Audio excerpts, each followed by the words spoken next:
საქართველოს შინაგან საქმეთა სამინისტროს ანტიკორუფციული სააგენტოს თანამშრომლებმა ჩატარებული ოპერატიულ სამძებრო და საგამოძიებო მოქმედებების შედეგად გამოავლინეს და ქრთამის აღებაში ამხილეს საქართველოს გარემოსა და ბუნებრივი რესურსების დაცვის სამინისტროს საჯარო სამართლის იურიდიული პირი დაცული ტერიტორიების სააგენტოს კოლხეთის ეროვნული პარკის უბნის რეინჯერი ილია კაპანაძე.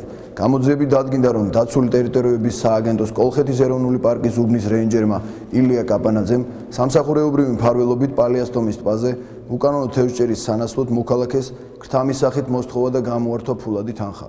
გამოძიებას აწარმოებს შინაგან საქმეთა სამინისტროს ანტიკორუფციული სააგენტო საქართველოს სისხლის სამართლის კოდექსის 338 მუხლის პირველი ნაწილით.